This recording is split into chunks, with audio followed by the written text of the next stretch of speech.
অনেক ভাইরা কমেন্টস করে যে আপনারা এত দুরূদ শরীফ কেন পড়েন? যত সময় দুরূদ পড়েন তত সময় নসিহত করলে হয় না? আমি আপনাদের খেদমতে ছোট্ট করে দুরূদের একটা ফজিলতের কথা বলি। আপনি বাজারে বসে থাকেন, প্রত্যেকদিন একটা ছেলে বাজার দিয়ে যাওয়ার সময় আপনাকে একটা সালাম দেয়। একদিন দিল, 5 দিন দিল, 7 দিন দিল, 15 দিন দিল, 20 দিন দিল, 1 মাস দিল। দেওয়ার পরে ওই ছেলেটার প্রতি আপনার একটা কৌতূহল আসবে, এই ছেলেটা কে আমাকে প্রত্যেক দিন সালাম দেয়। একজন মুরব্বীকে ছেলেটা সালাম দেয়। তো 20 দিন পরে বা 1 মাস পরে অথবা আরো কম সময়ে ছেলেটার প্রতি তার একটা কৌতূহল আসবে, আসলে ছেলেটা কে। তখন খোঁজ নিবে, খোঁজ নিয়ে দেখবে, মানুষের কাছে বলবে ছেলেটা খুব ভদ্র, খুব ভালো, সে আমাকে প্রত্যেক দিন সালাম দেয়। আমরা যদি অসংখ্য অগণিত অত্যধিক পরিমাণে আল্লাহর হাবিবের দুরূদ শরীফ পড়ি, এটা সরাসরি আল্লাহর হাবিবের বারগাহে পৌঁছে যায়।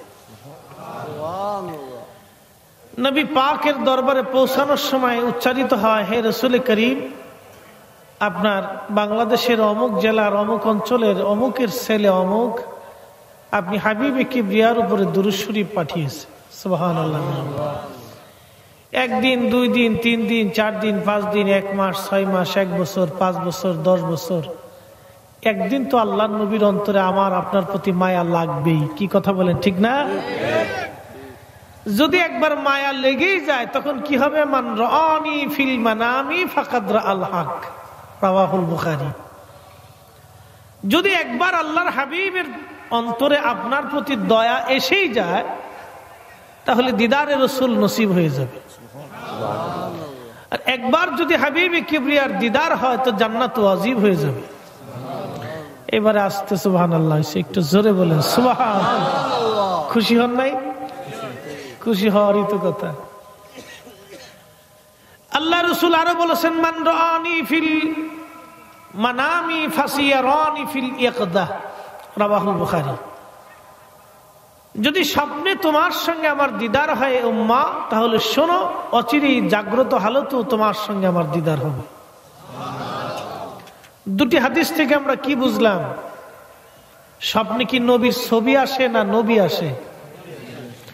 একসাথে বলেন, ছবি আসে না নবী আসে? নবীর মেসাল আসে না নবী আসে? নবীর কোনো মেসাল নাই। লা ইয়াতামাসসাল, নবী বলছেন আমার কোনো মেসাল নাই, আমার সুরত কেউ ধরতে পারে না, আমি অন্য সুরতেও আসি না, আমার ছায়াও যায় না, আমি সরাসরি স্বপ্নে তোমার সঙ্গে দেখার ফাকাদ রাআল হক, রাআল হক, সে সত্যই আমাকে দেখছে।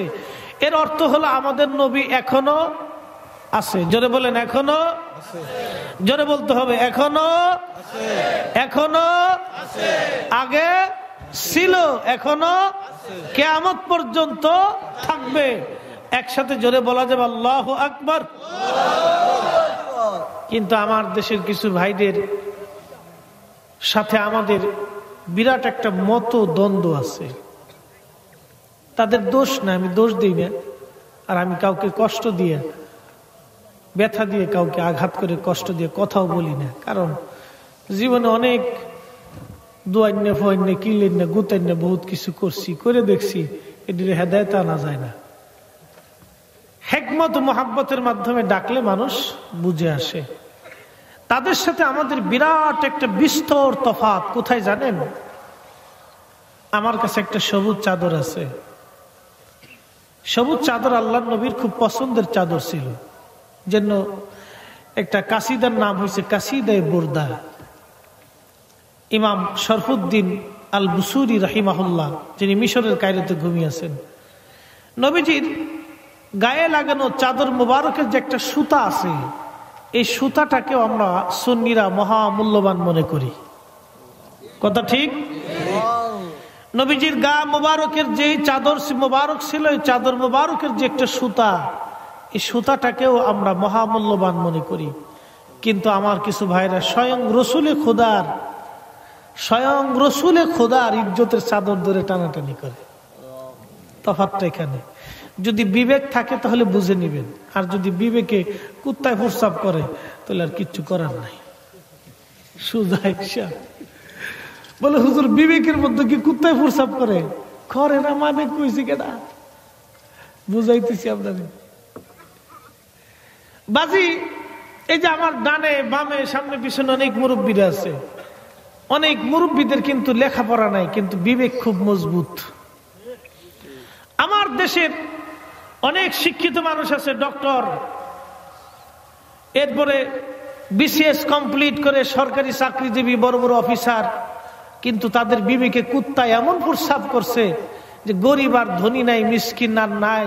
আমার দেশের লক্ষ লক্ষ গরিব মানুষের টাকাগুলি টেবিলের নিচ দিয়ে মেরে মেরে চুরি করে কলম দিয়ে খুসাই খেয়ে ফেলে ঢাকা শহরে আলিশান বাড়ি করতেছে। কথা বলেন ঠিক না বেটে?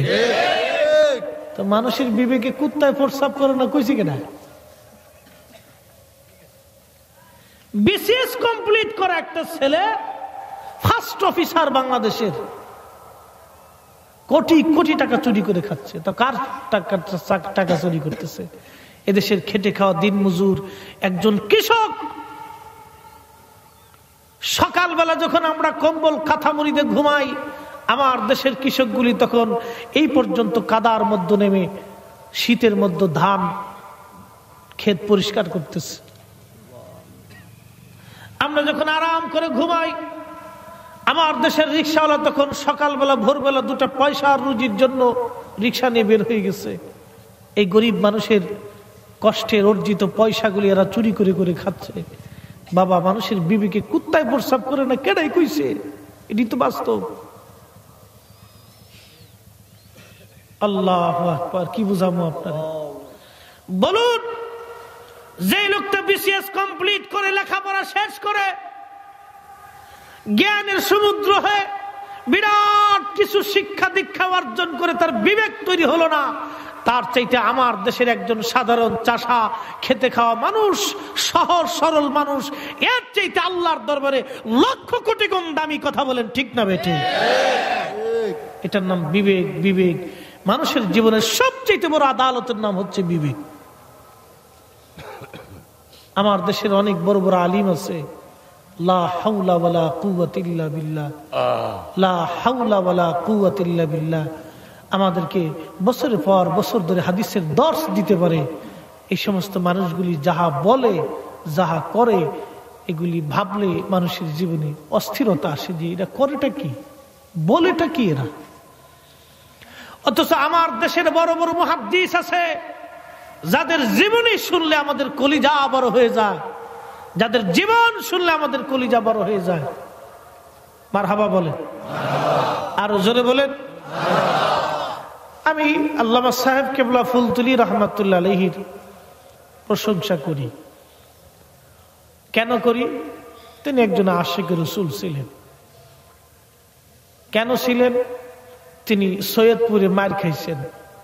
তারা যখন মারছে তখন টাকার জন্য মারে নাই, তারা যখন মারছে তখন বংশের জন্য মারে নাই, তারা যখন মারছে তখন কিন্তু গোত্রের জন্য মারে নাই, তাকে যখন মারছে কিন্তু রাজনীতির জন্য মারে নাই।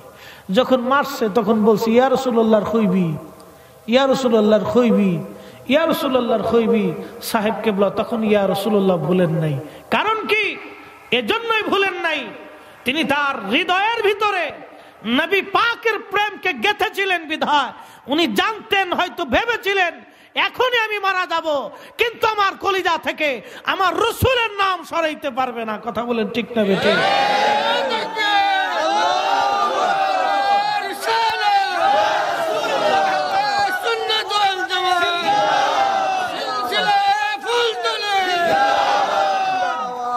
আমাদের সেই যদি সাহেব কেবলা রুহানি সন্তান হয়ে থাকেন, আমি আরেক পীরের মুরিদ, যদি আপনি সাহেব কেবলার রুহানি সন্তান হয়ে থাকেন, তাহলে আপনার কলিজাতে আপনার কোন পীরকে আপনি ভালোবাসেন, কোন বক্তাকে ভালোবাসেন না বাসেন সেটা সাবজেক্ট না।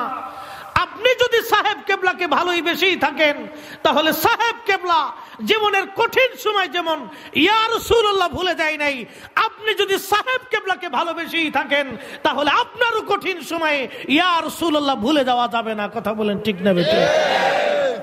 এটাই আমাদের আপন পীর মুর্শিদের প্রতি আনুগত্য মহব্বত থাকা উচিত। যদি না রাখতে পারেন তাহলে নামে দাবিদার আশিকানে ফুল তুলি বলে কোনো লাভ নাই। যদি এই অন্তরের সেই দাবির মহব্বতের প্রকৃত উদাহরণ বাস্তবতা যদি দেখাইতে নাই পারেন তাহলে নামে আশিকানে ফুল তুলি বলে কোনো লাভ নাই। সাহেব কেবলা আশিক রসুল ছিলেন। আপনার দায়িত্ব সাহেব কেবলার উত্তরসূরি হিসেবে, রুহানি সন্তান হিসেবে আপনারও দায়িত্ব আপনার দিল ও মনকে মদিনাওয়ালার কদমের দিকে রুজু করা। কি কথা বলেন, ঠিক না? আমাদেরকে অনেকে বলে ভাই অমুক পীর সাহেব কি বলছেন, অমুক পীর ভালো লাগে না, তমুক বক্তা নাচে, তমুক বক্তা ফালায়, তমুক বক্তা এত বড় চুল, তমুক বক্তার এই টাকু মাথা, এই নানান কিচ্ছা কাহিনী। আচ্ছা, আপনাদেরকে একটা প্রশ্ন করি, জবাব দিবেন তো। আপনারা কি বক্তা দেখে নবী ভালোবাসেন? কোন দরবার দেখে কি সুন্নিয়ত? কোন দরবারের পীর দেখে সুন্নিয়ত? কোন দরবারের ব্যক্তি দেখে সুন্নিয়ত? কোন বক্তা দেখে সুন্নিয়ত? সুন্নিয়ত আমার মদিনাওয়ালার কদমমুখী, সুন্নিয়ত আমার মদিনাওয়ালার দল, আহলে সুন্নাত নবীজির জামাত, আহলে সুন্নাত ওয়াল জামাত, সাহাবায়ে কেরামের জামাত। এ জামাত কোন পীর, কোন বক্তা, কোন আলেম দেখে না। এ জামাতে থাকতে হলে আমার রাসূলের কদমের দিকে তাকিয়ে থাকতে হবে। কথা বলেন, ঠিক না? আমরা অনেক সময় বলি এটা বক্তা ভালো লাগে না, এটা পীর ভালো লাগে না। আপনার পীর দিয়ে কি করবেন? আপনি বক্তা দিয়ে কি করবেন? আপনি দেখবেন আপনার রাসূলের কদমের দিকে। আপনি আমার চুল কেমনে কাটছি, টুপি কেমনে মাথায় দিছি, জুব্বা কেমনে গায়ে দিছি, আমার কেন ফলো করবেন? আপনি ফলোয়ার্স হবেন আল্লাহ রসুলের, আপনি গোলামি করবেন আল্লাহ রসুলের, আপনার আদর্শ হবে আল্লাহ রসুলের, আপনি ফলোয়ার্স হবেন আল্লাহ রসুলের, আপনি ভালোবাসবেন আল্লাহ নবীকে, জীবন দিবেন রসুলের জন্য, আদর্শ নিলে নবীর জন্য হবে, আদর্শ গ্রহণ করলে নবীরটা করবেন। আপনি আমাকে দেখেন কেন? আমার সুরত আপনি দেখি কি করবেন? বক্তা দেখে আপনি সুন্নি হবেন কেন? নবী দেখে যদি সুন্নি হতে পারে তাহলে অরিজিনাল সুন্নি। কি কথা ঠিক না? আপনি আমাকে দেখে সুন্নিয়ত করবেন কেন? আর এক বক্তা দেখে সুন্নিয়ত করবেন কেন? এই জন্য এই কথাগুলি আমাদের বুঝার খুব দরকার। কষ্ট হচ্ছে আপনাদের? তাহলে একসাথে সবাই জোরে বলি তো আল্লাহু আকবার। আল্লাহু আকবার ওয়ালিল্লাহিল হামদু বিসমিল্লাহির রাহমানির রাহিম।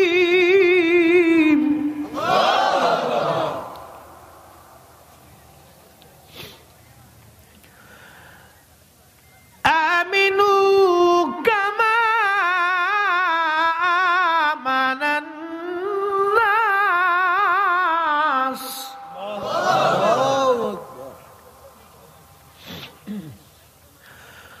ক্বালু আনুমিনু কামা আমানাস সুফাহা।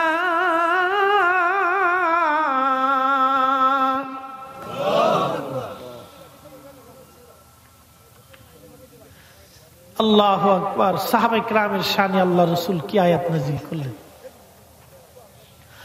আমিনু কামা আমানান নাস। আমার নবীর সাহাবীরা যেইভাবে ঈমান আনছে তোমরা সেইভাবে ঈমান আনো। আর একটু জোরে বলেন সুবহানাল্লাহ। আমি বুঝাইতেছি, আমি তো চাদরের কথা বলছি, আমি আপনাদেরকে একটা চাদরের কথা বোঝাই।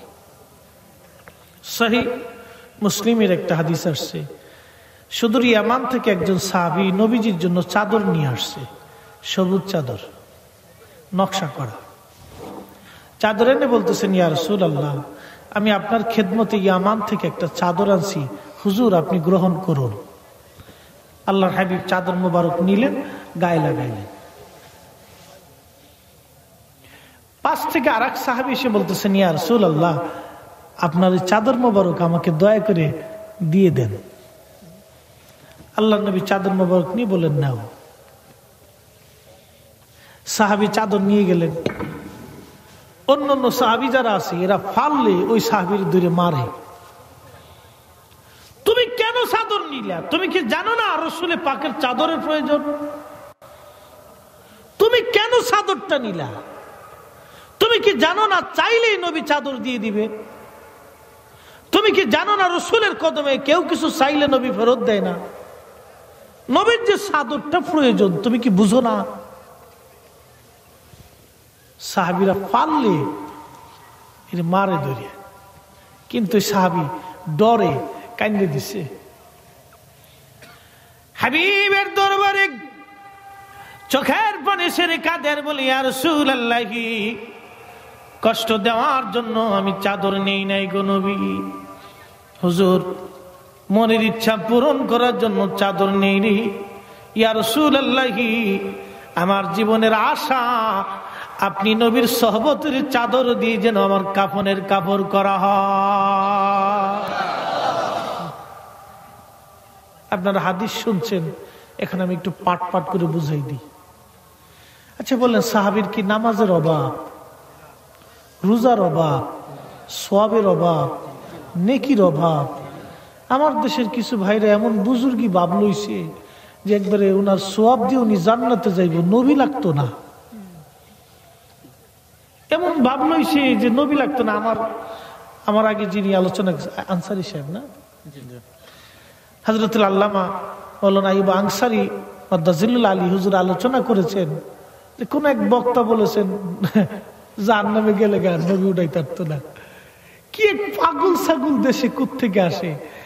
বাংলাদেশের দুঃখের বিষয় হলো, আপনাদের সিলেট আলিয়া মাদ্রাসার মাঠের পাশে বাংলাদেশের একজন খ্যাতনামা বক্তা, আল্লাহ তাকে মাফ করুক, দুনিয়াতে হনো আছে, মাফ করবে কিনা জানি না, কারণ নবীর দরবারে বেয়াদবি হইলে আল্লাহ মাফ করে না। আল্লাহ মাফ করে না, যতক্ষণ রাসূল মাফ না করবে ততক্ষণ আল্লাহ মাফ করে না। তিনি শাহজালাল রহমাতুল্লাহর মাজারের দিকে আঙ্গুল তুলে বলেছিলেন, শাহজালাল তো তর্কেনাদ, স্বয়ং রাসূলে খোদাও কিয়ামতের ময়দানে উম্মতের কোনো উপকারে আসবে না। লা হাওলা ওয়ালা কুওয়াতা ইল্লা বিল্লাহিল আলিল আযীম। আহা, এই কথা বিশ্বাস করে যতটা মুসলমান কবরে গেছে, সব কয়টা মুসলমান বেদাতি হয়ে কবরে গেছে। আমাদেরকে তো আমরা মিলাদ করলে বেদাতি, নামাজের পরে দোয়া করলে বেদাতি, ইসালে সব করলে বেদাতি, আমরা মিলাদুন নবী করলে বেদাতি, এটাই তো হয়েছে বেদাতি। খালি এতে বেদাতি বেদাতি বেদাতি বেদাতি, সিল্লে বেদাতি বেদাতি বেদাতি। আসলে বেদাতি কারা? আহলে সুন্নাত ওয়াল জামাত ব্যতীত যত বাতিল ফিরকা আছে সব বেদাতি, বেদাতে মুহাররামা, এরা হারাম বেদাতি, আকীদাগত বেদাতি। হাবিবে কিবরিয়ার সুপারিশকে যারা ইনকার করবে, ওয়াল্লাহি ওয়াল্লাহি ওয়াল্লাহি তারা আকীদাগত বেদাতি, আকীদাগত বেদাতি, আকীদাগত বেদাতি। এদের সম্পর্কে আল্লাহর নবী বলছেন, মান ওয়াক্কারা সাহিবা বেদাতিন ফাকাদা আলা হাদমিল ইসলাম। আমার কোন উম্মত যদি এই সমস্ত বেদাতীদেরকে সম্মান করে, সে যেন আমার দ্বীনকে ধ্বংস করে দিল। কিন্তু আফসোস হলো সত্য, উদর পিন্ডি বুদর গারে আমরা সুন্নিদেরকে আমরা বেদাতি। চিন্তা করতে পারছেন? সোরে আইয়া গেরাস্তারে কয় তুই চোর, সোরে আইয়া গেরাস্তারে কয় তুই চোর। কই যাইবেন?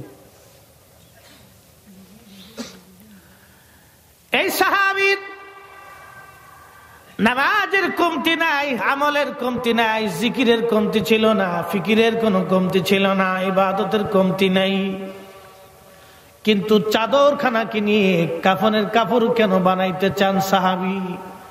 এই জন্য আল্লাহ বলছেন, আমিনু কামা আমানান নাস। এই আন্নাসের তাফসীরে দুনিয়ার সব তাফসীরের মধ্যে আসছে আন্নাস আই সাহাবা। এই নাস হলো সাহাবায়ে কেরামদেরকে আল্লাহ বুঝাইছেন, ও আমার বান্দারা, আমার নবীর সাহাবীরা যেভাবে ঈমান আনছে তোমরাও সেইভাবে ঈমান আনো, সেইভাবে ঈমান আনো, ঈমান আনো, ঈমান আনো। ক্বালু আনুমিনু কামা আমানাস সুফাহা। সেই দিন মুনাফিক আর বেদিন ইহুদি নাসারারা বলল আমরা কি নির্বোধ আর বোকাদের মতো ঈমান আনবো। সেই দিন হযরত বেলালকে তারা বোকা বলেছিল, আবু মুসা আশআরীকে বোকা বলেছিল, হযরত খাব্বাবকে বোকা বলেছিল, হযরত আবু হুরায়রার মতো গরীব সাহাবীকে বোকা বলেছিল। হযরত নবীর দরবারে যত সাহাবী ছিল তাদেরকে বোকা বলেছিল। আল্লাহ তার জবাব এইভাবে দিয়েছিলেন, আলা আলা আলা, সাবধান সাবধান, ইন্নাহুম হুমুস সুফাহা, সাবধান হাবিব আপনার সাহাবীদেরকে যারা নির্বোধ বলে তারাই বোকা, তারাই বোকা, তারাই বোকা, তারাই বোকা। অতএব ঈমান যদি আনেন সাহাবীদের মতো আনেন, ভালো যদি বাসেন সাহাবীদের মতো বাসেন। এই সাহাবীর নামাজের কমতি নেই, ইবাদতের কমতি নেই, জান্নাতের কমতি নেই, নেকির কমতি নেই, কিন্তু চাদর নবীর গায়ে কেন দিতে চায়? এই জন্যই দিতে চায়। সাহাবায়ে কেরামের আদব ছিল নবীজির গা মোবারকের একটা চাদর মোবারক কেউ তার অবহেলা করেন নাই, ছোট করে দেখেন নাই। আমরা সুন্নিদের এরাদা থাকবে সারা জীবন আমরা নবীজির কোনো বিষয়কে ছোট করে দেখার কোনো সুযোগ উম্মতের নাই। কথা বলেন ঠিক না বেঠে? অনেকেই বলে কবরের মধ্যে নূর না মাটিকে জিগাইবনি, নবী গায়েব জানে কি জানে না জিগাইবনি, হায়াতুন নবী জিগাইবনি, নবী আসে না নাই জিগাইবনি, নবী আসে না আসে না জিগাইবনি। আমি বলি এ ভাই এগুলি কবরে জিগাইব না, কবরে তো নামাজের কথা জিগাইব না, তুমি কয় রাকাত পড়ছো কয় রাকাত পড়ো নাই, কবরে তো জিগাইব না তুমি রোজা রাখছো কি রাখো নাই, কবরের মধ্যে জিগাইব না তুমি কোরআন শরীফ পড়ছো কি পড়ো নাই, কবরের মধ্যে জিগাইব না বাবা মার খেদমত করছো কি করো নাই, কবরের মধ্যে জিগাইব না তুমি ইবাদত করছো কি করো নাই। কবরতে এইগুলো জিজ্ঞাসার বিষয় না। কবরে তিনটা প্রশ্ন। প্রথম প্রশ্নটা তাওহীদ সম্পর্কে করা হবে, মার রাব্বুকা। 2 নম্বর প্রশ্ন দ্বীন সম্পর্কে, মা দীনুকা। 3 নম্বর রাসালাত সম্পর্কে, মা কুনতা তাকুলু ফি হাযার রাজুল। আমার নবীকে সেই দিন দেখি বলা হবে এই লোকটা সম্পর্কে তোমার জীবনের কি ধারণা ছিল, আকীদা ছিল তুমি বলো। অতএব নবীজির উপরে পরিপূর্ণ ঈমান ক্লাস কমপ্লিট না করা পর্যন্ত কবরের প্রশ্নের জবাব দেওয়া যাবে না। আল্লাহ সম্পর্কে পরিপূর্ণ ক্লাস কমপ্লিট না করা পর্যন্ত তাওহীদের প্রশ্নের জবাব দেওয়া যাবে না। দ্বীন সম্পর্কে পরিপূর্ণ কমপ্লিট ক্লাস না করা পর্যন্ত দ্বীনের প্রশ্নের জবাব দেওয়া যাবে না। অতএব নবীজির কোনো বিষয়কে ছোট করে দেখার উম্মতের কোনো সুযোগ নাই, কোনো সুযোগ নাই। কিন্তু আমরা সেটাকে ছোট করেই দেখি, বারবার ছোট করি, বারবার ছোট করি, বারবার ছোট করি, বারবার ছোট করি, খালি ছোট করতে থাকি। আমাদের বিপরীতে যারা আছে তাদের এরাদাই থাকে কিভাবে ছোট করে দেখবে, খালি ছোট করে দেখবে। এটা চিন্তা চেতনাই থাকে। কেন এই চিন্তা উম্মতের মাঝে থাকবে? কেন উম্মতের মাঝে চিন্তা থাকবে ইমাম কাজী আয়াজের মতো? হাদিস কোথায় আছে খুঁটে খুঁটে বের করবে, নবীর শানে কোথায় আছে খুঁটে খুঁটে বের করতে করতে ইমাম কাজী আয়াজ কিতাবুশ শিফা লিখে ফেলেছেন। সুবহানাল্লাহ বলা যাবে না? ইমাম আহমদ ইবনে হাম্বলের মতো, ইমাম আহমদ কাসতালানির মতো বের করতে করতে করতে করতে ব্যাখ্যা করতে করতে মাওয়াহিবুল্লাহ দুন্নি লিখে ফেলেছেন। ইমাম জালালউদ্দিন আস-সুয়ুতি রাহমাতুল্লাহের মতো খাসাইসুল কুবরা লিখে ফেলেছেন। পৃথিবীতে কোন ইমাম আছে যিনি রাসূলের প্রশংসায় কিতাব লেখে নাই? একমাত্র ইবনে তাইমিয়া ছাড়া। পৃথিবীর কোন ইমাম আছে যিনি শানে রিসালাতের কিতাব লেখে নাই? আব্দুল ওয়াহাব নজদি ছাড়া। বলুন, 2-3 জন ব্যতীত, নাসিরউদ্দিন আলবানী, এই নুনফানি সুনফানি ছাড়া। বলুন, একটা নুনফানি সুনফানি সৌদি আরবের ভিতরেই ছিল, বিরাট বড় বলে সাইকেল হাদিস, খালি জাগাত জাগাত ভুল করছে বেটা, এটা বিরাট বড় সাইকেল হাদিস বানায় লাইছে কাঠ মিস্ত্রি রে। কই যাইতাম এখন? নবীর উম্মত সাবধান করে বলে দিয়ে যাচ্ছি, ইমাম চার আপনার ডানে বামে সামনে পিছনে থাকতে পারে। আপনি প্রশ্ন করবেন, হুজুর এই বিষয়টাকে আপনি এত গুরুত্ব কেন দিচ্ছেন? কেন গুরুত্ব দিলাম বুঝেন? আমি দেই নাই, 1400 বছর আগে আমার আল্লাহ নিজে দিয়েছেন। ছোট্ট করে কোরআনের একটা কথা বুঝাই দিয়ে যাই। একজন সাহাবীর গলার আওয়াজ বড়, জীবনে অনেক ওয়াজ আপনারা এটা শুনেছেন, তারপরেও বলে দিয়ে যাই। সাহাবীর গলার আওয়াজ অনেক বিরাট, সাহাবী নবীর দরবারে কোন এক বিষয়ে প্রশ্ন করতে গেলেন।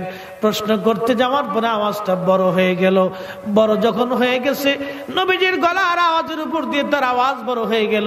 আমার মালিক আমার আল্লাহ সঙ্গে সঙ্গে কোরআনের আয়াত নাজিল করে দিলেন। আল্লাহ ধমক দিলেন,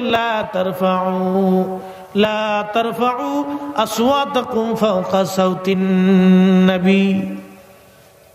এটাকে ছোট করে দেখবেন না। সাহাবী তো ইচ্ছা করে বেয়াদবি করছে না, তেনার গলার আওয়াজটা এমনি বড়।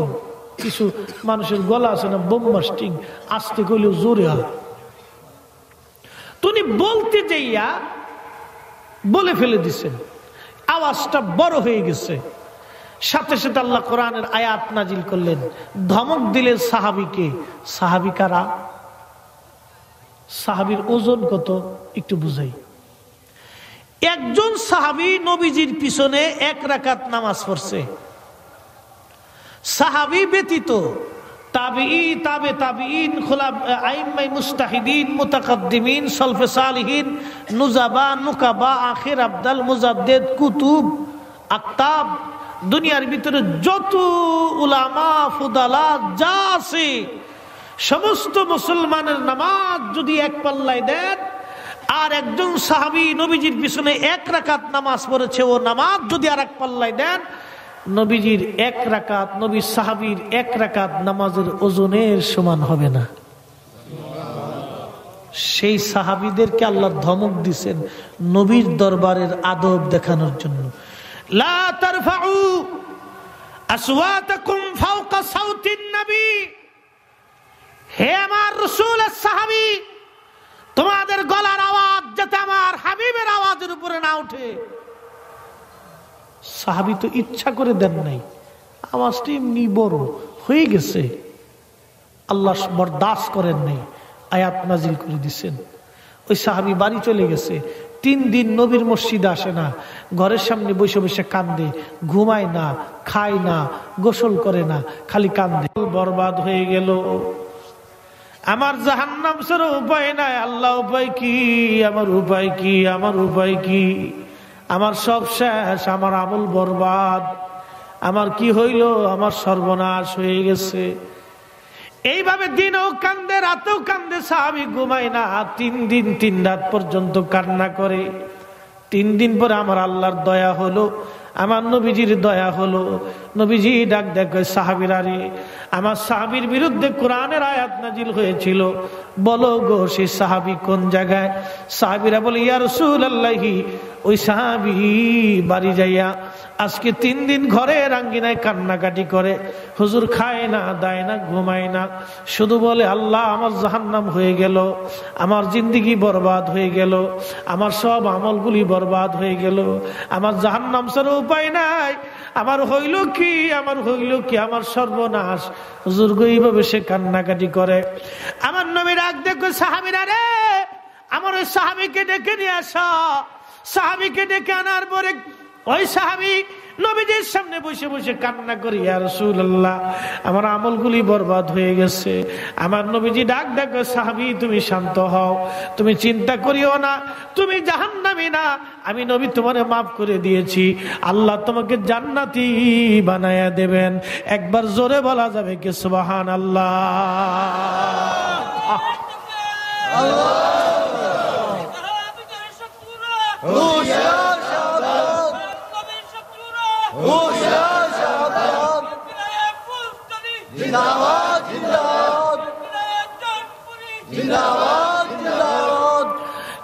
বন্ধুগণ, সাহাবী খুশি। নবী আমার ডেকে বলে, সাহাবী তুমি তো ইচ্ছা করে আমার সাথে বেয়াদবি করো নাই, তোমার গলার আওয়াজ বড়, আওয়াজ বুলন্দ হয়ে গেছে। বাজান, এখান থেকে একটা চমৎকার সিদ্ধান্ত আপনার জীবনে আসতে পারে। কখনোই না, ভুলেও না, নবীজির কোন বিষয়কে ছোট করে দেখা যাবে না। আল্লাহ এটা বরদাস্ত করে না। এই জন্য পৃথিবীর শ্রেষ্ঠতম মুহাদ্দিস ছিলেন অন্যতম উপমহাদেশের শাহ ওয়ালিউল্লাহ মুহাদ্দিস দেহলভী। সুদূর মক্কাতুল মুকাররমা হজ কমপ্লিট করে যখন মদিনায় যাইতেন, পায়ের জুতা খুলে ফেলে দিতেন, খালি পায়ে হাঁটতেন। আহারে, যারা মক্কা মদিনাতে গেছেন, প্রচন্ড গরম, উত্তপ্ত বালু আর পাথর, ওর মধ্যে হেঁটে হেঁটে যখন যাইতেন, পায়ের মধ্যে ফুসকা পড়ে যাইত, ঘা হয়ে যাইত, রক্তগুলি বের হতো। আর মুরিদেরা বলতো, হুজুর আপনি কি পাগল হয়ে গেলেন নাকি?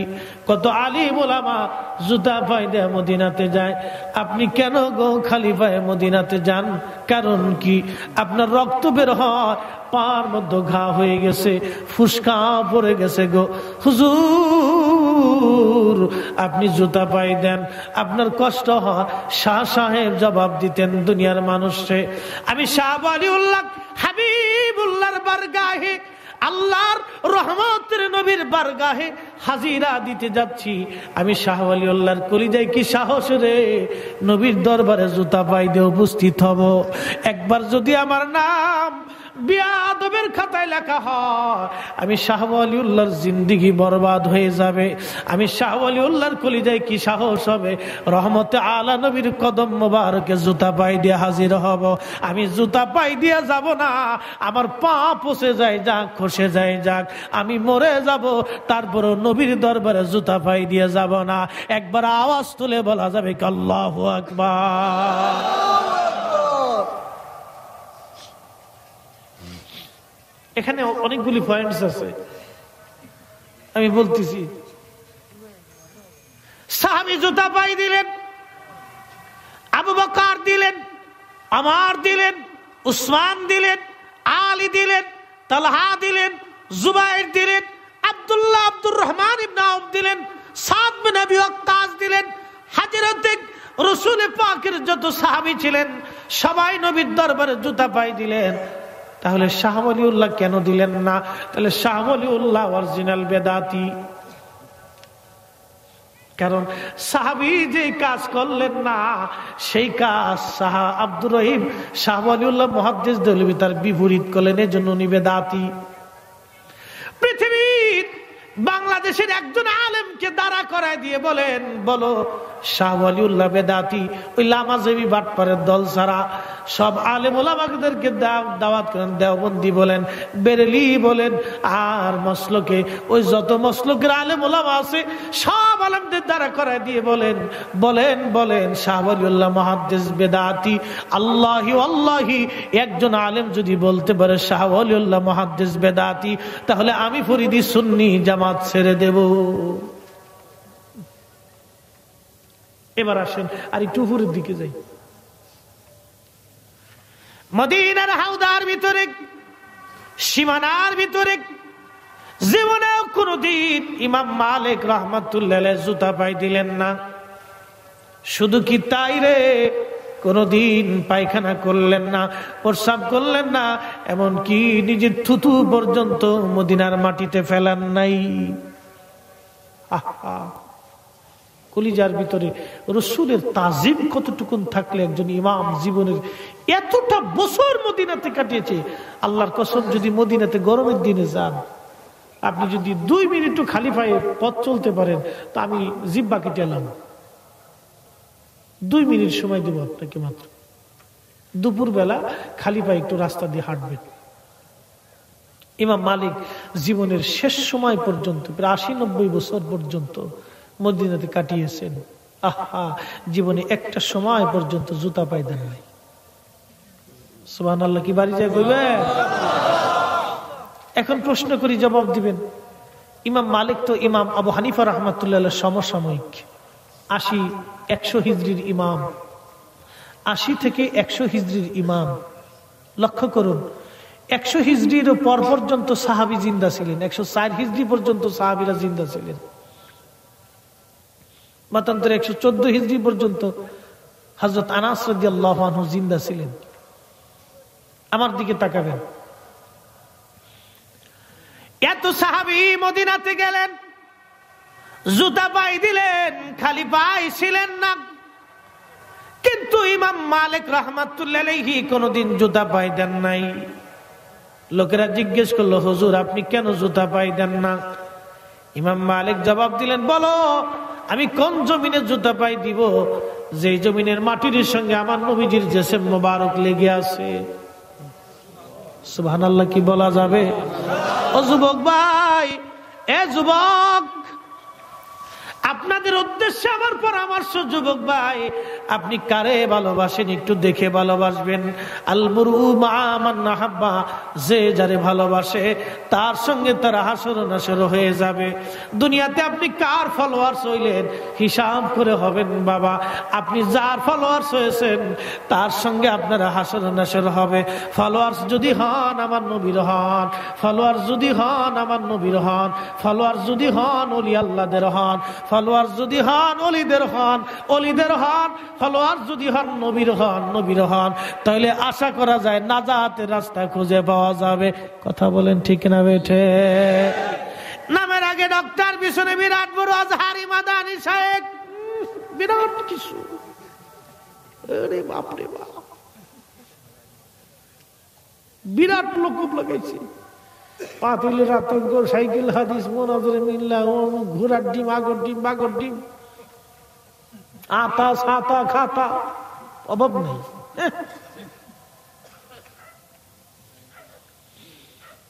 আল্লাহু আকবার। আচ্ছা বলেন তো, ইমাম মালিকের জুতা টানার যোগ্যতা আসেনি?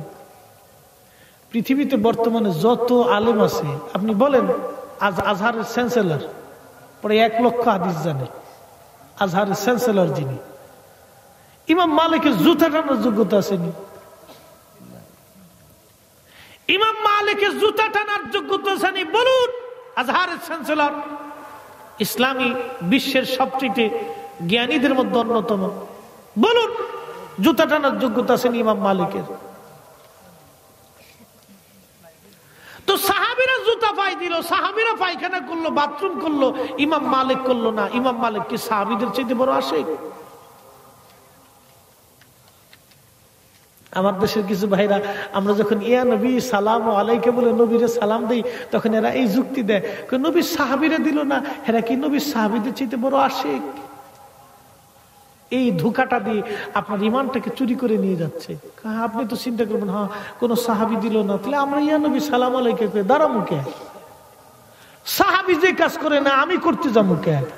আমার দেশের কিছু অতি পণ্ডিতি যুক্তি দিয়ে খাড়া করে কিছু বলদ মুসলমানদের বুঝায়, কিন্তু বলদ বুঝাইতে পারবা নবীর ইশক যার অন্তরে আছে, তাজিম যার অন্তরে আছে, তাকে বুঝাইতে পারবা না। কথা বলেন ঠিক না বেঠিক? বলদ বুঝাইতে পারবা।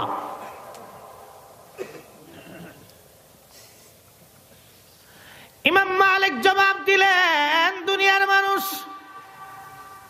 আমি কোন জমিনে পায়খানা প্রস্রাব করবো, থুতু ফেলবো, যে জমিনের মধ্যে আমার রাসূল ঘুমায়? আমার ইমাম মালিকের কি সাহস আছে রে এই জমিনের মধ্যে জুতা স্যান্ডেল পায়ে দিয়ে হাঁটি? দেখেন, নবীজির কোন বিষয়কে ছোট করে তিনি দেখেন নাই বিদায় একবার না, দুইবার না, 100 বারের মতো আমার নবীর সঙ্গে তার দিদারে রাসূল নসিব হয়েছে। এত বড় বেদাতির আল্লাহর নবী 100 বার স্বপ্ন দেখলেন, এটা কেমন কথা? কত বড় বেদাতি! চিন্তা করছেন, সাহাবীরা যে কাজ করে নাই, উনি সারা জীবন এটা ফরজ বানাই নিয়েছেন নিজের জীবনে। আমরা তো ইয়া নবী সালাম আলাইকে দাঁড়ায় যাওয়াটাকে মুস্তাহাব বলি, আর উনি জুতা স্যান্ডেল পায়ে দেন নাই মানে এটা ফরজ বানাই নিয়েছেন, আবশ্যকীয় করে নিয়েছেন। কখনোই করেন নাই, কখনোই না, জীবনের একটা মুহূর্তের জন্যও না। এত বড় বেদাতির আল্লাহর নবী 100 বার স্বপ্ন দেখাইলেন। আর আমার দেশে যারা বেদাতি বেদাতি করে চিল্লিতে চিল্লিতে মুখে স্যাবলা উঠে এলেছি, জীবনে একবার নবীজি চাদরও কোনোদিন দেখে নাই, শয়তানও দেখে নাই, শয়তানও স্বপ্ন ঠিক মতো দেখছে না, নবী তো দূরের কথা। এখান থেকে কিছু বুঝে যাবে। আপনি ফাল দিয়ে নামের আগে বিরাট বড় ডক্টর দেখে পাগল হয়ে গেলেন, এত পাগল হয়েছেন কে? নজরুল ইসলাম কোন ডক্টর ছিল?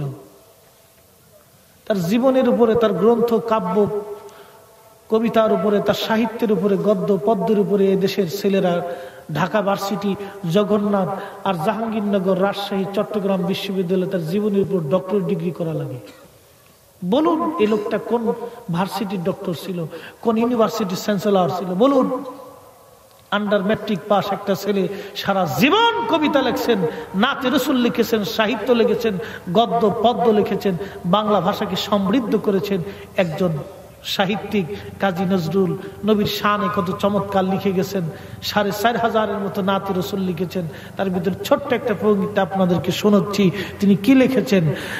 আমি যদি আরব হতাম, মদিনারি পথ, সেই পথ দিয়ে হেঁটে যাইতেন নূর নবী হাজরাত, নূর নবী হাজরাত। একবার জোরে বলা যাবে কি মারহাবা? কোন মাদ্রাসায় পড়ছিল বেচারা? হ্যাঁ, কোন মাদ্রাসায় পড়ছে বলেন? মেধাটা কি খালি গ্রন্থর কাব্য সাহিত্য আর ডক্টরেট ডিগ্রি এমফিল পিএইচডি করলেই হয়? এটা ছাড়া কি মেধা হয় না? কে বলছে হয় না? তাহলে পৃথিবীর অনেক বড় বড় সাহিত্যিকরা, তাদের সাহিত্যই পড়া যাবে না, তাদের মতো মূর্খই নেই। তাহলে হযরত আবু বকর, হযরত আবু হুরায়রার মতো সাহাবী মেধাবী কেমনে হইল? বেলাল আশিক রসুল কেমনে হইল? ওয়াসাল করনি আশিক রসুল কেমনে হইল? সাহাবীদেরকে মূর্খ বলেন না, নামটাও তো লিখতে পারে নাই, কিন্তু তার ওই জমানার সর্বশ্রেষ্ঠ জ্ঞানী ছিল। আবুল হাকাম, জ্ঞানীর পিতা আবু জাহেল হয়ে গেল, কারণটা কি? একমাত্র ইমানের দৌলতের জন্য। ইমানের দৌলত। পৃথিবীর সবচেয়ে বড় ভার্সিটির নাম অক্সফোর্ড। অক্সফোর্ডের যিনি চ্যান্সেলর আছেন, তার মেধাটা কত বড় হতে পারে? এই অক্সফোর্ড থেকে বড় বড় বিজ্ঞানী তৈরি হয়, পদার্থ, রসায়ন, সাহিত্যিক, চিকিৎসা, বিভিন্ন বড় বড় পারমাণবিক বিজ্ঞানী এই অক্সফোর্ড থেকে বের হয়। এই অক্সফোর্ডের যিনি চ্যান্সেলর আছেন, তার ব্রেন কত বড়! এই অক্সফোর্ডের চ্যান্সেলর তো আল্লাহকে আল্লাহ বলে মানে না, রসুলকে রসুল বলে মানে না। তাকে এক পাল্লাই দিবেন, আর আমার দেশের আপনি একজন দিন মজুরকে আর এক পাল্লাই দিবেন। আল্লাহি প্রশ্ন করব, বুঝে থাকলে জবাব দিবেন। আল্লাহর দরবারে চ্যান্সেলরের ওজন বেশি না আমার দেশের ইমানদার দিন মজুরের ওজন বেশি? কেন? তো চেহারার ওজন না সম্পদের ওজন, না বাংলাদেশি, না বাংলা ভাষায় কথা বলে, না শিক্ষার ওজন, না সে দিন মজুর, এর লেগে তার ওজন? তার ওজন হলো ইমানের ওজন। কিসের ওজন? যারা বলেন কিসের ওজন? আর ইমানের মূল ফাউন্ডার আল্লাহর নবী। নবী বলেছেন লা ইউমিন, লা ইউমিন, লা ইউমিন, ইমানদার হবে না, মুমিন হবে না, মুমিন হবে না আহাদুকুম, তোমরা কেউ না, হাত্তা আকুনা হাব্বা ইলাইহি মিন ওয়ালিদিহি ওয়া ওয়ালাদিহি ওয়ান নাস আজমাইন। তোমার সন্তান, তোমার পিতামাতা, এমনকি দুনিয়ার সমস্ত মানুষ, তোমার ডক্টর, ফক্টর, তোমার উস্তাদ, তোমার বীর, তোমার মাশেক, তোমার রাহবার, তোমার পিতা, তোমার মাতা, তোমার জিন্দেগির বন্ধু বান্ধব, তোমার লেখাপড়া, তোমার জীবনের সবকিছু, অফি রাবাবাতিন মুখরা অফি আনফুসিহিম, তোমার নিজের জীবনের চাইতে যতক্ষণ পর্যন্ত আমি রসুলকে ভালো না বাসবে, ততক্ষণ পর্যন্ত ইমানদার হবা না, ইমানদার হবা না, ইমানদার হবা না। অতএব রসুল পাকের মহান ইজ্জতের চাদর ধরে যারা টান দিবে, আল্লাহি মদিনার ইমাম হক, মক্কার ইমাম হক, বাইতুল আকসার ইমাম হক, পৃথিবীর সবচেয়ে বড় আলেম হক, এক সেকেন্ডের জন্য তাকে মানি না, মানি না, মানতে পারি না। কথা বলেন ঠিক না বেঠিক? এই ছোট্ট সহজ বিষয়টা যদি বুঝেন, তাহলে আশা করি সাহেব কেবলার কদম ছাড়তেন না। ওনার নির্দেশিত দেখানো পথ ছাড়বেন না। কেন? উনি আশিক রসুল ছিলেন। এশকে রসুলের তাড়নায় জীবনে মার খাইছেন, তো এশকে রসুলের তাড়না ছাড়েন নাই। যদি বুঝে থাকেন, আর যদি মনে করেন যে আপনার নবীর চাইতে আমার ডক্টর বড়, তো যাবেন হাসরের ময়দানে, তো দেখা হইব নাকি? কোন পর্যন্ত দৌড়াবেন? মরা পর্যন্ত, কবরের যাওয়া পর্যন্ত। এরপরে তার দৌড়ের সুযোগ নেই। আপনার কবরে নামাইব, তো 4-5 জন লয়ে নামাইব, এই পর্যন্ত শেষ। এরপরে আর সুযোগ নেই। এরপরে ওই যে খেতা মৌলবী, সেতা মৌলবী, দলা মৌলবী, কালা মৌলবী, বড় হুজুর, মাইজে হুজুর, সাইজে হুজুর, ছোট হুজুর, নোয়া হুজুর, হেতা হুজুর, খেতা হুজুর, খুঁজা পাইতেন না। কত কিছু হুজুরে খাওয়াইছেন, হুজুর কয় দোয়া লাগতো না, জানাজা তো করিয়ে লেছি, দোয়া দেখিতা করতাম। তোরা না খাওয়াই কুত্তা খাওয়ালেন না কেন? বলে হুজুর এই কথা কেন কইলেন? আরে কুত্তা ডিরে খাওয়াইলে তো কুত্তা আপনার খবরের ভাষে বইবে, কান ভর দোয়া করবো, আল্লাহ আমার মরিব মরি গেছে, আমার খাওয়াই তো গেলি। বুঝেন বুঝেন মুসলমানের দোয়ার শক্তি কত জানেন? এ ভাইরা আমার, মুসলমানের দোয়ার এত বিরাট বড় পাওয়ার, এত বড় শক্তি। মুহাম্মদ ঘুরি যখন পানিপথের দ্বিতীয় যুদ্ধে যুদ্ধ করেন, খাজা মাইনুদ্দিন চিস খানকার মধ্যে বসে আমার মালিকের দরবারে হাত তুলে বসে আছেন। আল্লাহ নবী যখন বদরের যুদ্ধ করবেন তার আগের দিন রাত্রিবেলা হাত উঠাইতেছেন উঠাইতেছেন, নবীজির গা মোবারকের মধ্যে চাদর ছিল, হাত উঠাইতে উঠাইতে শরীর সুন্নতি তরিকা হলো বুক পর্যন্ত হাত রাখা। আপনার বক্ষ বরাবর হাত রাখবেন। আমরা তো এখন ডিজিটাল পদ্ধতি দোয়া করি, কেউ খালি আমরা সুলকা সুলকি দড়ি টানি। দোয়া কারে দেখেন ডিজিটাল দোয়া, কেউ এরকম করে, কেউ আঙ্গুলে ফোড়ায়, কেউ দাড়ির মধ্যে এমনি খুশাই দোয়া চলতেছে। পাগল কোথাকার দেশে যে কত হয়েছে আল্লাহ জানে। কেউ কত সিস্টেমে দোয়া চালাইতেছি, কেউ হাত ফুড়াই দিছি, কেউ খোদাখুদি করতেছি, কেউ আবার আঙ্গুল সুম টোয়াইতেছি, দোয়া চলতেছে। কিন্তু দেখেন আল্লাহ কয় তোরা এইভাবে দোয়া করবি আর আমার কাছে চাইস আর আমি দিব। আচ্ছা একটা ভিক্ষুক আপনার কাছে এসে যদি কয় এই মিয়া 10টা টাকা দেন, কি করবেন? কারণ যে তুই এত বড় জমিদারের বাচ্চা, তা আমার কাছে ঠেয়াল লেগে এসব কে? আমি একদিন টঙ্গি ইস্তেমার মাঠ আছে না, এই ভিতর দিয়ে মাজু খান যেতেছি মাহফিল করার জন্য, তো বাসের ভিতরে বয়ে রয়েছি। এক ভিক্ষুক একা, হুজুর কিছু ভিক্ষা দেন। আমি চেহারার দিক টাকায় দেখলাম তো পজিশন বেশি ভালো না, তা আমি ব্যাগ থেকে বের করে 2 টাকা দিলাম। আমারে কয় হুজুর আমি 2টা ভিক্ষা লই না, 5 টাকা দেন। আমি চিন্তা করি, আমি কই তুই 5টা ভিক্ষা লোস, 2টা লোস না, তোর মতো ডিজিটাল ভিক্ষুক তো দেখিনি, তোর 5টা দেওয়া যেত না। দিবেন না? না, উল্টা 5টা আমার দিয়ে আপনারা দিয়ে গেলাম লোন। ইজ্জত আছে। বাসের ভিতরে যারা আছে সব আমার দিকে হা করে চাই রয়েছে। হুজুরে কি করে এখন দেখবো? আমাকে জীবনে তোর মতো ভিক্ষুক দেখি নেই রে, তুই এত বড় ডিজিটাল ভিক্ষুক, যা তোর 5টায় দিলাম, তো মাফ করে দে, কুত্তাটায় ভিক্ষা লাগতো না। দূর। এখন কেউ যদি আপনার কাছে সে অনুনয় বিনয়ের সাথে বলে বাজি আমি গরিব মানুষ, আমার 2টা টাকা দেন, দিতে না পারলেও মনের ভিতরে আক্ষেপ থাকে, লোকটার দিলই ভালো হইতো, গরিব মানুষ এসে চাইছে। রব্বে করিমের দরবার আপনি যখন অনুনয়ের সাথে বিনয়ের সাথে হাত তুলে চাবেন কিছু, আল্লাহ তুমি সর্বশক্তিমান, আমি তোমার বান্দা, আল্লাহ তুমি মহান, আমি ক্ষুদ্র, তুমি সর্বশ্রেষ্ঠ, আমি নগণ্য, আল্লাহ তুমি আমার মালিক, আমি তোমার দাস, আমার তো জীবনে অনেক ভুল হয়েছে, আল্লাহ তুমি ছাড়া তার আমার কেউ নাই। তখন আল্লাহ কইবা আমার বান্দা দেখছো আমার কাছে কেমনে অনুনয় বিনয় করে চিতেছে, যা রে বান্দা যা, তোর মাফ করে দিলাম। আর একটু জোরে বলেন। তাহলে দুয়ার পাওয়ার আসেনি? জোরে বলেন আছে। নামাজের পরে দোয়া লাগতো না, কেড়ে লাগতো না, তুই কি নামাজ পড়ছ? নামাজে দাঁড়াইছে, ইমাম সাহেব সূরা পড়তেছে, আলহামদুলিল্লাহি রাব্বিল আলামিন আর রহমানির রহিম মালিক ইয়াউমিদ্দিন। মুসল্লি চিন্তা করে গরুটা তো বাঁধছিলাম জোরের ভিতরে, এদের কি মশাই খেয়ে লাইল নাকি না সাপে গেলে আল্লাহ জানে।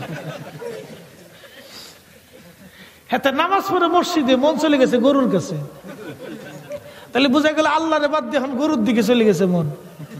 বান্দার মন থাকবে আল্লাহর দিকে, মন গেছে গরুর কাছে। আল্লাহ এই জন্য মসজিদের ভিতরে জুতা রাখার জন্য বালা করে বক্স বানাই দিছে, জুতা সামনে তুই নামাজ পড়। তো বাবা জুতা চিন্তা করিস না, শরীয়তের মাসালা হলো খাবার যখন আগে আসে তখন আগে খাইয়ে নিবেন, পরে নামাজ পড়বেন। কেন জানেন? খাবার আমার পাশে তুই আপনি যদি নামাজে দাঁড়ান, ফেডে ক্ষুধা, নামাজে দাঁড়াইছেন, আলহামদুলিল্লাহ রাব্বিল আলামিন আর রহমানির রহিম, মুরগার রাম দিয়ে আমার দিক চাই রয়েছিল, শেষ নামাজ। এই জন্য মাসাল হলো আগে নামাজ পড় পরে খা, না আগে খা পরে নামাজ পড়, ফের ঠিক কর পরে ঠান্ডা মতো নামাজ পড়, যা আগে খা। তাহলে বোঝা গেল আমরা যেইভাবে আল্লাহর দরবারে নামাজ পড়ার দরকার ছিল সেইভাবে পড়তে না পারার কারণেই তো আল্লাহর দরবারে হাত তুলবেন রুনাজারি, আল্লাহ আমি তো নামাজ পড়ছি, আমার হইছে না, তুমি আমার মাফ করে দিয়ে আজকে নামাজটা কবুল করে নাও। তখন আল্লাহর দয়া হয়। এটা হলো দুয়ার পাওয়ার। এখন যেই সূরা আপনারে কয় যে দুয়ার দরকার নাই, বুঝতে হবে ওটা হলো 1 নম্বর সূরা। সূরা চিনছেন নি আপনি? এটা হলো অরিজিনাল 1 নম্বর সূর।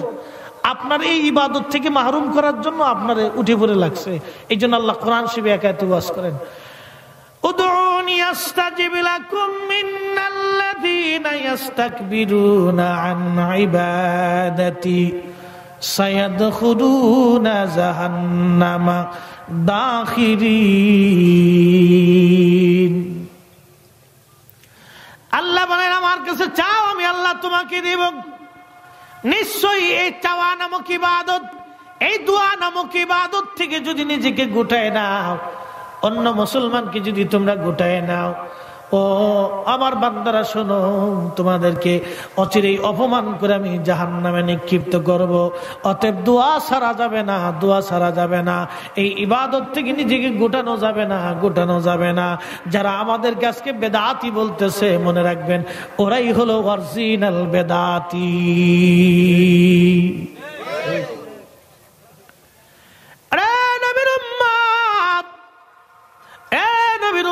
গভীর মনোযোগ দিয়ে শোনেন, সাবধান করে বলে দিয়ে যাচ্ছি, আহলে সুন্নাতুল জামাত অরিজিনাল নবীর দল, যুগে যুগে যুগে যুগে সময়ে সময়ে বছরের পর বছর, শত শত বছর ধরে ওলিয়া উলিয়ারা হাত ধরে জামাত পৃথিবীর মধ্যে এসেছে।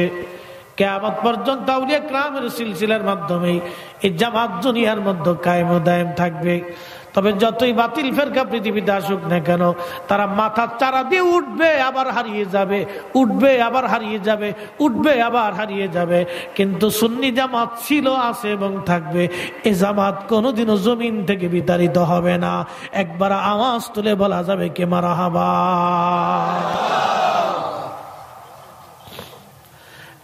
নবীর উম্মত, আল্লাহর হাবিবের কোন বিষয়কে ছোট করে দেখার কোন সুযোগ উম্মতের নাই, কোন সুযোগ উম্মতের নাই। আল্লাহ সুযোগটা উম্মতকে দেন নাই, উম্মতকে দেন নাই, উম্মতকে দেন নাই।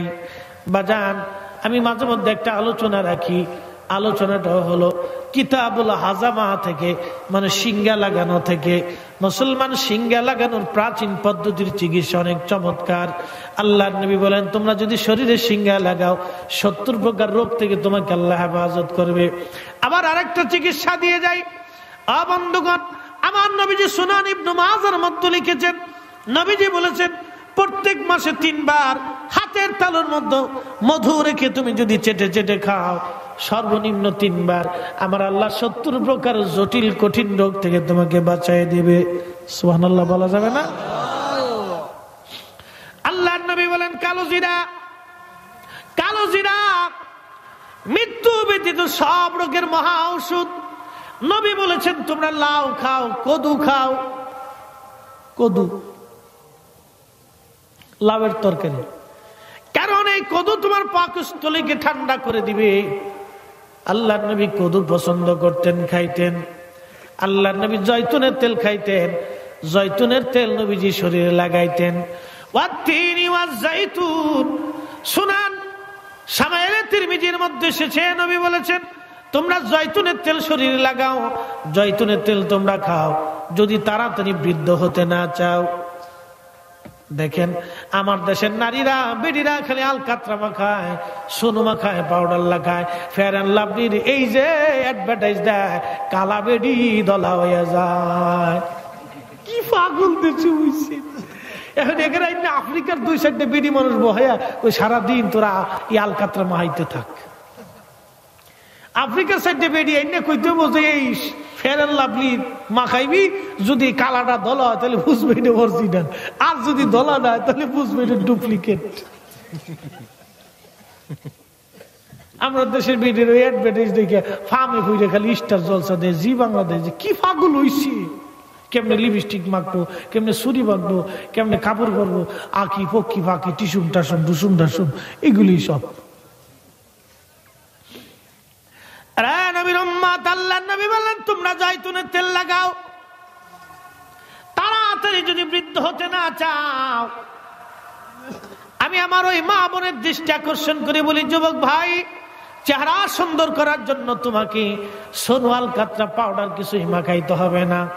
আজকে থেকে ডিসিশন নিয়ে না, সব সময়ের জন্য অজু হালতে থাকবা, অজু চলে গেলে আবার অজু করবা, 5 ওয়াক্ত নামাজ তুমি পড়বা। আল্লাহি, আল্লাহর কসম করে বলি, তোমার চেহারা এমনি নূরানি হয়ে যাবে, কোনো আলকাতরা মেডিসিন ঔষধ পাউডার দেওয়া লাগবে না। একবার জোরে বলা যাবে কে মারহাবা, এমনি সুন্দর হয়ে যাবে না। লাগে আগে কত কিছু মাহাইছি রে, সর্বনাশ, যে যেটা কইছে এটি মাহাইছি, কি লেগে একটু দলাওয়ার লাগে, কি পাগল ছিলাম, কিচ্ছু লাগতো না। আপনি কালো হয়েছেন, কিচ্ছু লাগবে না, 5 ওয়াক্ত নামাজ পড়েন, চেহারা চকমক চকমক করবো, ওই কালোটাই সুন্দর দেখা যাবে। কালা হয়েছেন তাতে কি হয়েছে, এই কালো তো আল্লাহর দান, এটার ভিতরে সৌন্দর্য লুকানো থাকে। ভাইরা আমার, এই জন্য আল্লাহর নবীর প্রত্যেকটা সুন্নতের মধ্যে বরকত, আমার নবীর প্রত্যেকটা সুন্নতের মধ্যে বরকত আর বরকত। নবী ছিলেন একা, সংসার ছিল নবীর বিরাট, একদিকে ফ্যামিলির সংসার, অন্যদিকে উম্মতের সংসার। নবী যুদ্ধের সেনাপতি ছিলেন, যুদ্ধ করেছেন, রাষ্ট্রপতি ছিলেন, রাষ্ট্রনায়ক ছিলেন, একদিকে সমাজপতি ছিলেন, আর একদিকে দানবীর ছিলেন। আবার আমার নবী যে একদিকে কৃষক ছিলেন, আবার আমার নবী উটদুম্বা ছাগল চড়াইতেন, ব্যবসাও করেছেন। আবার এক মুহাম্মদ আমিন, আমার সাথে কোনোদিন তিনি বেইনসাফি করেছেন। আল্লাহর নবীর কোন বিবি কোনোদিন নবীর বিরুদ্ধে অভিযোগ দিতে পারে নাই। আল্লাহর নবীর জীবন বিরাট বড় জিন্দেগি ছিল, আল্লাহর নবীর জীবনে কোনো ত্রুটি ছিল না। আমার নবী গোসল কেমনে করতেন উম্মতকে শিখিয়ে দিয়েছেন, কেমনে খায়, কেমনে ঘুমায়, কেমনে হাঁটে, কেমনে চলে, কেমনে ব্যবসা, কেমনে বাণিজ্য, কেমনে যুদ্ধ, কেমনে রাষ্ট্র পরিচালনা, সমাজ পরিচালনা। রহমতে আলা নবী 63 বছরের জীবনে হাতে কলমে শিক্ষা দিয়ে গেলেন। আমার নবীর জীবনের এক মুহূর্তের সময়ের জন্য নবীর জীবনে কোনো ভুল হয় নাই, কোনো গুনাহ হয় নাই। অতএব যারা বলবে নবীর ভুল হয়েছে, এরা ডাহা মিথ্যাবাদী বেদাতির দল। এক কথা বলেন ঠিক না বেটি? এদেরকে খাওয়ানো সেইতে দেশের লেরা কুত্তা খাওয়ানো অনেক বালা। ওই যে বেদাতি, 63 বছরের জীবনে একজন মানুষের 1 সেকেন্ডের জন্য কোনো ভুল হয় নাই, কোনো ভুল হয় নাই, কোনো খাতা হয় নাই, কোনো ভুল হয় নাই, কোনো খাতা হয় নাই, কোনো গুনাহ হয় নাই। যে বলবে রাসূল মানুষ ছিল, এজন্যই ভুল করছে, আল্লাহি সে আকীদাগত বেদাতি। একে কিছু খাওয়ানোর চাইতে কুত্তা খাওয়ানো অনেক ভালো। একবার আমার স্পষ্ট কথা, বাকি যুগী কোনো কথা আমি বলি না। আজকে আমার দেশের মানুষের আকীদা কতটা নষ্ট হয়েছে কল্পনা করতে পারবেন? তুমি বুকের উপর হাত বেঁধে নামাজ পড়তেছো, পড়ো। আমার হাদিস তো বিশুদ্ধ, নবীর নিচে হাত বেঁধে নামাজ পড়ি। 1400 বছর ধরে সাহাবায়ে কেরাম পড়েছেন, আউলিয়া জাম পড়েছেন, উলামা আউলিয়া আবকিয়া নুজাবা ফুকাহাগণ পড়েছেন, আমরাও পড়ি। এটাই নবীর অরিজিনাল সুন্নাহ, এটাই বিশুদ্ধ। তুমি এখন নতুন করে মাসালা দিয়ে উপরে উঠেছো, উড়াইলে বালা কথা, কিন্তু তার সাথে আমার দ্বন্দ্ব কোথায় জানেন? বিরাট বড় তফাৎ। এরা বলে নবীজির আব্বা আম্মা কাফের ছিল, জাহান্নামে চলে গেছে। আস্তে বললেন কেন? জোরে বলেন, আর একটু জোরে। তারা বলে নবীর আব্বা আম্মা কাফের ছিল, জাহান্নামে গেছে। যদি বিশ্বাস না করেন মদিনাতে যাবেন, মদিনার থেকে আবহাওয়াতে যাবেন, নবীর আম্মার মাজার জিয়ারত করার জন্য দেবে না, পাসপোর্ট রেখে দিবে। তুমি এখানে আসছো কেন? ওটা কাফের কবর জিয়ারত হয়েছে, তো মরে গেছে গা, এত ইমানদার ছিল না। এ ব্যাপারে আল্লামা ইমাম সুয়ুতী 600 বছর আগে কিতাব লিখছেন, আল হাবিল ফাতওয়াল মুজাল্লাদুস সানি মাসালিকুল হুনাফা। আমি ছোট্ট করে একটা ঘটনা শুনে, দলিল দিতে গেলে রাজ্যে বোগা, একটা ঘটনা শুনেই ইমান তাজা হয়ে যাবে। ইসলামের মধ্যে 5 জন ব্যক্তি আল্লাহর কোরআন নবীর সুন্নাহ মোতাবেক রাষ্ট্র খেলাফত পরিচালনা করেছেন, মাত্র 5 জন। নাম বলি, আবু বকর, ওমর, উসমান, আলী এবং ওমর ইবনু আব্দুল আজিজ রিদওয়ানুল্লাহি তাআলা আলাইহিম আজমাইন। এই 5 জন। কয়জন? আমি জানি রাত বেশি তো, শীত, আর এদিকে মোটামুটি ঠাডা ভরা শীতই পড়ছে। আমরা ঢাকায় তো শীত মিট নেই। ভাবছিলাম যে শীত মানে কম হইব, এর লেগে একটা ফাতলা পুতলে পড়ছি। আইয়ে দেখি মাশাআল্লাহ উল্টা সিস্টেম হয়েছে।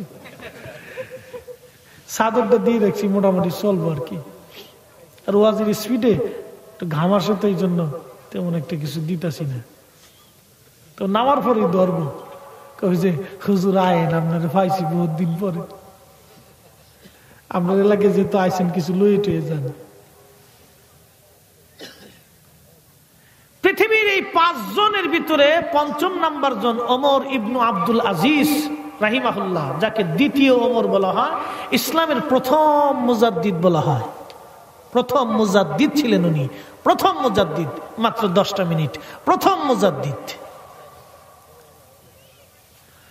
উনি মুসলিম মিল্লাতের খলিফা। এক গভর্নরকে ডেকে আনা হলো।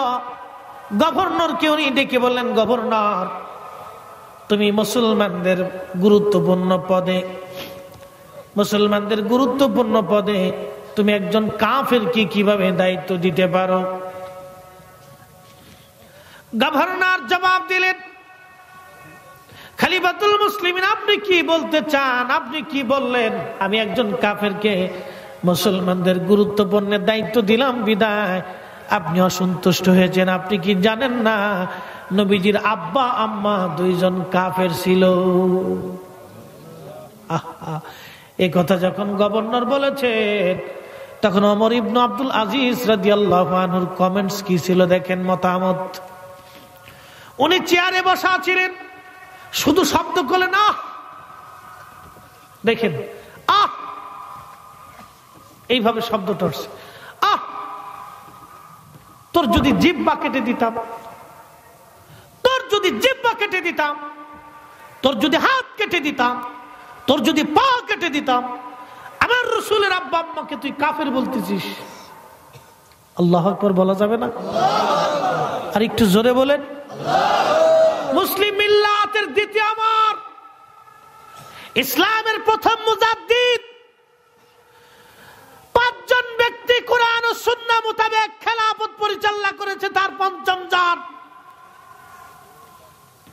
আজকে যদি ওমর ইবনে আব্দুল আজিজ দুনিয়ার মধ্যে জিন্দা থাকতেন, উনার খেলাফত যদি পৃথিবীতে থাকতো, আল্লাহি ওয়াল্লাহি ওয়াল্লাহি গুস্তাখে রাসূলদের জিহ্বা কেটে কেটে হাতে ধরিয়ে দিতেন। কিন্তু আমরা হতভাগা বাবা, বুঝেও না বুঝার বান ধরছি। উনি যদি আজকে জিন্দা থাকতেন, গুস্তাখে রাসূলদের জিহ্বা কেটে হাতে ধরিয়ে দিতেন। মুসলিম খেলাফত থেকে ব্যত্রাঘাত করে পিটিয়ে বের করে দিতেন। এত বড় আশিক রাসূল ছিলেন না, কলিজার ভিতরে রাসূল প্রেম এত বেশি ছিল। আর আমাদের দেশের যুবক পোলাপান খালি দৌড়া, ইংরেজি একটু ফাইলি মনে করছে বিরাট বড় শিক্ষিত হয়ে পড়ছে। একবার এত ইংরেজি পাগল হয়েছেন কে? আমেরিকার কুত্তাও তো ইংরেজি কইতে পারে। আমরা এলাকায় কুত্তার নাম ছিল বুশ। বুশ বুশ বুশ যদি কইতো, কুত্তা যেখানে থাকুক দৌড়ে বাড়তে, তাহলে চিন্তা করেন যে কুত্তা ইংরেজি বুঝে। এটা কি হয়েছে? এটা কি?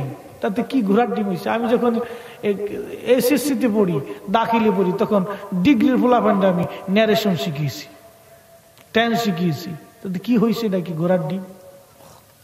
শিখাইছি। আমার স্যার আমাকে দিয়ে শিখাইতো, দূর হয়ে হরে না, তুই শিখাই দে। বসে বসে প্রাইভেট পড়ার সময় শিখাই দিছি। কত শিখাইছি জীবনে, ট্রান্সলেশন শিখিয়ে দিছি।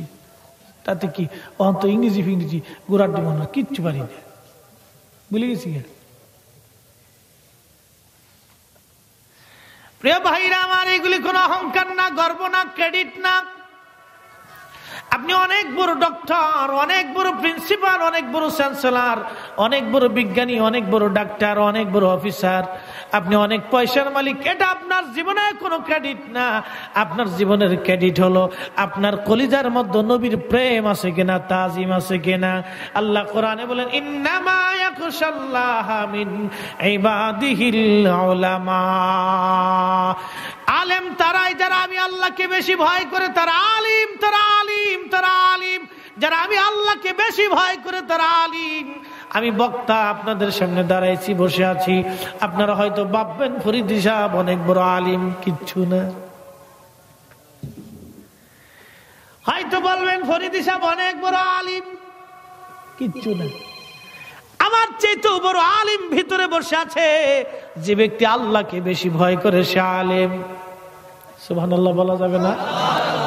সে যদি একজন কলেজ পড়ুয়া ছেলেও হয় সে আলেম, সে যদি দিন মজুর হয় সে আলেম, সে যদি রিক্সা চালক হয় সে আলেম, সে যদি জেনারেল শিক্ষিত হয় সে আলেম। বাবা বেয়াদবি নিবেন না, বেয়াদবি নেবেন না, বেয়াদবি নিবেন না। আলিম মানে কোরআন সুন্নাহ অনেক বেশি পড়ে ফেলেছে, সে আলিম হয়ে গেল। আর কেউ আলিম না, আল্লাহ বলেন না, ইন্নামা ইয়াখশাল্লাহা মিন ইবাদিহিল উলামা। উলামা, উলামা, উলামা, যে আল্লাহকে বেশি ভয় করে সেই অরিজিনাল আলিম।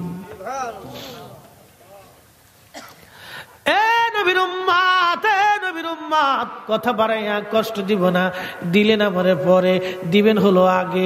মানুষ গেছে ঘরে, আমারে দিয়ে লাভ হইল কি? ঢাকার থেকে বহু রাস্তা অতিক্রম করে আসছি দুটি কথা শোনানোর জন্য। ঠান্ডার জন্য পাবলিক চলে গেছে বাড়ি, খেতার নিচে ঘুমায় পড়ছে। এখন আপনি আমারে দিলেন, কারণ হুজুর ডাইকে ডাইকে নিয়ে আসেন। শেষ রাত্রি কি আর ওয়াজ হয়? বয়স চলে গেলে কি আর বিয়ে হয়? আর হইলে লাভ কি? এই জন্য সময়ের কাজ সময় করতে হয়। খাবার টাইম দুপুর বেলা, খাইলেন আপনি আসর বেলা, খাওয়ার মজা পাবেন না। যখন টাইম তখন খাবেন, মজা পাবেন, শরীর স্বাস্থ্য ভালো থাকবে। বাবা যখন গোসলের টাইমে গোসল করবেন, শরীর স্বাস্থ্য ভালো থাকবে। ওয়াজের সময় ওয়াজ করবেন, শরীর স্বাস্থ্য ভালো থাকবে। হযরত আব্দুল্লাহ ইবনে মাসউদ কুফার মসজিদে বসে বসে ওয়াজ নসিহত করতেন। প্রত্যেক বৃহস্পতিবারের দিন জুমার রজনীতে উনি ওয়াজ নসিহত করতেন। তখন লোকেরা বলল, হুজুর আপনি প্রত্যেক দিন ওয়াজ নসিহত করেন। হযরত আব্দুল্লাহ ইবনে মাসউদ বললেন, না না, প্রত্যেক দিন ওয়াজ করলে ওয়াজের তাসির নষ্ট হয়ে যাবে, তোমরা ধৈর্য ধারণ করতে পারবে না। অতএব সপ্তাহে একদিন করলাম, এটাই ভালা। প্রত্যেক দিনের প্রয়োজন নাই, একদিনই ভালা। উনি বললেন একদিনই ভালো, প্রত্যেক দিন করলে তোমরা ধৈর্য ধারণ করতে পারবে না, একদিনই ভালা। তাহলে আমাদের জীবনে ওয়াজ থেকে শিক্ষা কি? এক নাম্বার, নবীজির জীবনের কোন বিষয়কে ছোট করে দেখা যাবে না। আল্লাহর হাবিবের কোন বিষয়কে ছোট করে দেখা যাবে না। যদি আপনি দেখেন তাহলে সর্বনাশ হয়ে যাবে, যদি আপনি দেখেন তাহলে সর্বনাশ হয়ে যাবে। অতএব নবীজির কোন বিষয়কে ছোট করে দেখা উম্মতের জন্য যাবে না, যাবে না, যাবে না। আর নবীর সুন্নত জীবন থেকে সারা যাবে না। আল্লাহ তৌফিক দিক। সবাই আওয়াজ তুলে বলেন আমিন। একসাথে জোরে বলেন আল্লাহু আকবার।